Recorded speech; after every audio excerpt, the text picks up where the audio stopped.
హైదరాబాద్ పాత బస్తీ చార్మినార్ వద్ద ఉన్నటువంటి గుల్జార్ హౌస్ వద్ద కృష్ణా పిఎల్స్ అనేటువంటి ఒక దుకాణానికి సంబంధించిన యజమాని ఇంటిలో అగ్ని ప్రమాదం జరిగింది. సో అగ్ని ప్రమాదంలో మొత్తం 17 మంది చనిపోయారు. అయితే ఓల్డ్ సిటీలో అయితే సినిమాల్లో చూపిస్తున్నటువంటిగా ఇరుకు గదులు, ఇరుకు ఇల్లు, ఇరుకు కాలనీలు ఇవన్నీ కూడా ఎట్లా ఉంటాయో మనం అన్ని సినిమాల్లో చూస్తుంటాం. కానీ మనం అగ్ని ప్రమాదం జరిగినటువంటి ఆ కాలనీ కనుక చూస్తే ఇక్కడ గుల్జార్ హౌస్ వెనకాల ఉన్నటువంటి ఈ ప్రాంతం ఇదంతా కూడా కృష్ణా పిఎల్స్ ఏదైతే అగ్ని ప్రమాదం జరిగిందో దాని వెనకాల ఉన్నటువంటి ప్రాంతం. ఇదే ప్రాంతంలో ఎక్కడైతే మనకు అక్కడ పోలీస్ ఆఫీసర్ కూర్చుని ఉన్నాడో, కానిస్టేబుల్ ఆఫీసర్, అక్కడ నుంచి ఫైర్ ఫైటర్స్ ఈ లోపలికి వెళ్ళారు. అక్కడ ఒక షటర్ను ఎక్స్క్లూజివ్గా వాళ్ళు తెరుచుకొని లోపలికి వెళ్ళి ఒక రంధ్రం చేసి, ఒక డ్రిల్ చేసి అగ్ని ప్రమాదాన్ని పూర్తిగా కూడా కంట్రోల్ చేశారు. సో ఈ విధంగా వెళ్తే కానీ వాళ్ళకు వెళ్ళరానటువంటి రహదారులు అన్నీ కూడా, ఇవన్నీ గల్లీలు ఇవన్నీ కూడా చాలా ఇరుకుగా ఉంటాయి. మనము దీనికి సంబంధించినటువంటి ఒక సందును కూడా చూస్తే ఇదంతా పూర్తిగా ఇదంతా తవ్వేసి ఉన్నటువంటి పరిస్థితిని కూడా చూస్తున్నాం. సో ఇటువంటి గల్లీలే ఇక్కడ అన్ని ఓల్డ్ సిటీలో దర్శనం ఇస్తుంటాయి. సో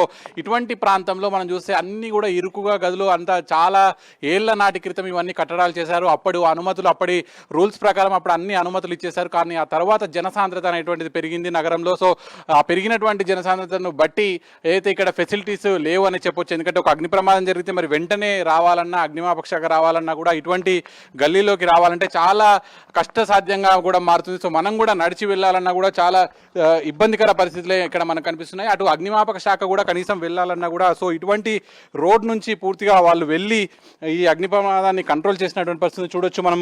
అగ్ని ప్రమాదం కనుక జరిగితే మాత్రం ఏ విధంగా ఉన్నాయి ఇక్కడ ఇల్లు, ఇవన్నీ పరిస్థితులు ఇవన్నీ కూడా చూస్తే అసలు బయటకు కూడా రానటువంటి పరిస్థితి. ఒకవేళ ఇందులో ఎవరైనా చిక్కుకపోతే మాత్రం బయటకు రావడానికి కూడా చాలా ఇబ్బందికర పరిస్థితులు ఉంటాయి. సో అంతా చిన్న చిన్న గదులు, చిన్న చిన్న ఎంట్రెన్స్లు ఇవన్నీ కూడా మనకు ఇక్కడ ఓల్డ్ సిటీలో కనిపిస్తాయి. సో మనం చూడొచ్చు ఇదంతా గుల్జార్ హౌస్ వెనకాల ఉన్నటువంటి ప్రాంతం. సో ఇటువంటి ప్రాంతాల్లో మరి అగ్ని ప్రమాదం జరిగితే మరి ఖచ్చితంగా ఇటువంటి ప్రాణ నష్టం అయితే జరిగే అవకాశం ఉంటుంది. మనం చూడొచ్చు మీద అయితే ఆ కృష్ణా పిఎల్కి సంబంధించినటువంటి షాపు, అగ్ని ప్రమాదం జరిగినటువంటి షాపు వెనకాల ప్రాంతం ఇదంతా కూడా వెనకాల కనుక చూస్తే అసలు మనుషులు పూర్తిగా ఇక్కడ ఒక ఇద్దరు కూడా నడిచేంత పరిస్థితి కూడా ఉండదు. పూర్తిగా ఇరుకుగల ప్రాంతాలు అన్నీ కూడా ఇక్కడ ఉంటాయి. సో వెళ్ళాలన్నా, అగ్ని ప్రమాదం జరిగినా వెళ్ళాలన్నా, ఇంకేదైనా ప్రమాదం జరిగినా వెళ్ళాలన్నా కూడా చాలా ఇరుకైనటువంటి పరిస్థితులు ఉంటాయి. సో దీనిపైన లేటెస్ట్గా ఒక యాక్షన్ ప్లాన్ రావాలి.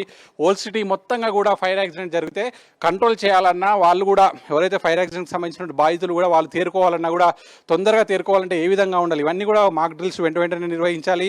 ప్రభుత్వం కూడా అవేర్నెస్ తీసుకురావాలి.